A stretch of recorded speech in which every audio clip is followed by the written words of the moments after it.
Bonjour.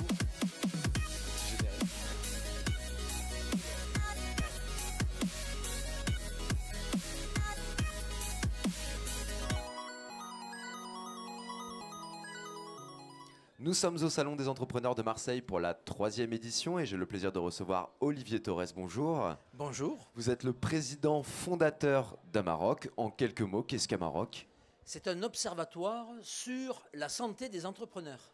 Quand on est salarié, il y a des services de santé au travail, mais quand on est à son compte, les commerçants, les artisans, les professions libérales, les chefs d'entreprise, il n'y a rien. Donc il y avait une vraie zone aveugle et c'est la raison pour laquelle, à l'université de Montpellier, j'ai créé cette première chaire sur la santé des entrepreneurs. Comment Amaroc œuvre concrètement auprès des entrepreneurs, à travers des médecins, des psychologues?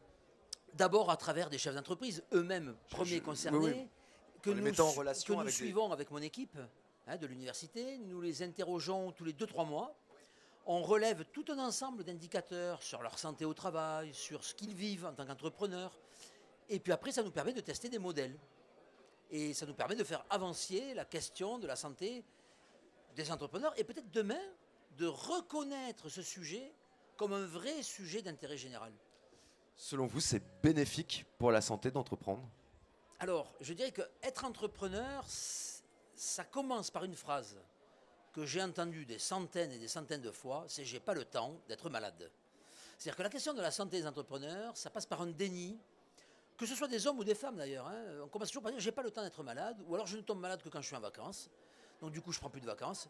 On voit que c'est un peuple, je dirais, les entrepreneurs, qui a le sentiment d'être en dehors des lois de la biologie. Oui, et moi j'ai l'impression de n'avoir jamais vu mon patron malade. Eh bien, exactement. Et ne serait-ce que s'il était, il va surjouer la personne en bonne forme parce qu'il est sous l'emprise, et c'est naturel, de l'idéologie du leadership.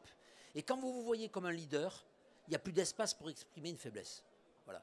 Alors, quels sont les résultats qu'on a obtenus depuis quelques années? Eh bien, les entrepreneurs sont soumis à pas mal de facteurs dits pathogènes. Le stress, ils ne font même plus attention. La surcharge de travail. Les entrepreneurs sont de très très loin les plus gros travailleurs de France. L'incertitude du carnet de commande, parce qu'on n'est jamais sûr de son résultat. Moi qui suis fonctionnaire, je connais mon salaire dans 5 ans ou dans 10 ans. Mais un entrepreneur qui se met à son compte, il n'est jamais sûr de rien. Et puis, ce qui est très insidieux, c'est la solitude. Les entrepreneurs sont très souvent le nez dans le guidon. Et d'ailleurs, je renvoie nos auditeurs à une étude qu'on a faite avec Nicolas Dufour, qui est la BPI, la Banque Publique d'Investissement. Qui raconte quoi, cette étude? Sur les solitudes du dirigeant. Où on met en évidence le fait que la solitude est un facteur pathogène.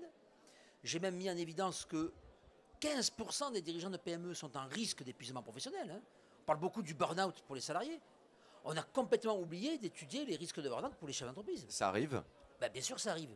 Et le problème, c'est que quand ça arrive, ben, c'est tout le système de gestion de la PME qui est bloqué. Quand vous êtes dans un grand groupe, le numéro 1 ou le numéro 2 n'est plus là, il est facilement remplaçable. Mais dans une PME, ce qui correspond quand même à 99% des entreprises en France, ben là, si le numéro 1, le dirigeant propriétaire, ne va pas bien, c'est toute l'entreprise qui en pâtit. Alors comment on allie la performance et le bien-être? Eh bien justement, si je m'arrêtais là, on pourrait dire, mais bon sang, c'est terrible, entreprendre, c'est cumuler des facteurs pathogènes. Ah mais non, il y a une contre-hypothèse. Et cette contre-hypothèse, c'est ce qu'on appelle la salutogénèse. Alors je m'explique. Un facteur salutogène, c'est un facteur qui est bon pour la santé. Et là, on a identifié chez les entrepreneurs beaucoup de facteurs salutogènes. Par exemple, le premier d'entre eux, c'est la maîtrise du destin. Quand on entreprend, on a le sentiment d'être maître de son destin. Mais ça, c'est un facteur qui est bon pour la santé. Par opposition aux fatalistes, par opposition aux victimes. Vous savez, il y a des gens qui sont toujours victimes de quelque chose. Ces gens-là, ils ne vont pas vivre longtemps. C'est pas bon pour la santé, ça. Deuxième facteur, ce qu'on appelle le hardiness, c'est-à-dire l'endurance. Alors ça veut dire quoi l'endurance? Je tombe, je me lève. Je retombe, je me relève encore. Je tombe 7 fois, je me relèverai 8 fois. Eh bien ça, c'est un facteur qui est bon pour la santé. Troisième facteur, l'optimisme. Et vous ne croyez pas qu'il faut être optimiste quand on est chef d'entreprise? Quand on va voir son banquier, on lui dit voilà, si je réussis, ben voilà mon business model ou mon business d'affaires. Enfin, et puis si ça ne marche pas, j'ai un plan B. L'optimisme, c'est un moteur pour un entrepreneur. C'est un moteur, mais c'est un facteur protecteur pour la santé. C'est un facteur salutogène. Et enfin, peut-être le dernier, c'est la passion.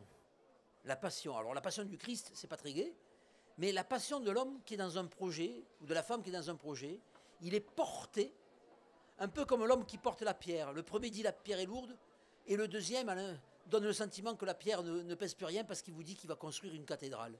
Eh bien, je pense que les entrepreneurs, ce sont des hommes et des femmes qui sont portés, transcendés par leur projet, et ça, c'est extrêmement protecteur sur le plan de la santé. Pour terminer, c'est quoi les conséquences que peuvent avoir la santé de l'entrepreneur sur son entreprise? Eh bien, je vous l'ai dit tout à l'heure, c'est-à-dire que si un dirigeant a un grave ennui de santé, c'est tout le système de gestion qui en pâtit. Mais je dirais qu'il y a le phénomène inverse aussi, c'est-à-dire que le problème de trésorerie, ça peut empêcher de dormir. Si vous saviez, les gens, on a suivi aujourd'hui, avec l'Observatoire à Maroc, plus de 1000 chefs d'entreprise. On en a 8% qui nous disent, le soir je dors avec un carnet. Et vous savez pourquoi les gens dorment avec un carnet? Parce qu'ils sont réveillés en pleine nuit. Ils se sont endormis avec leurs problèmes, et en pleine nuit, ils ont trouvé la solution. Et donc, pour ne pas oublier la solution à leurs problèmes, ils le notent précautionneusement sur un carnet, pour après pouvoir se rendormir et retrouver le sommeil du juste. Merci beaucoup, Olivier Torres. C'est moi qui vous remercie.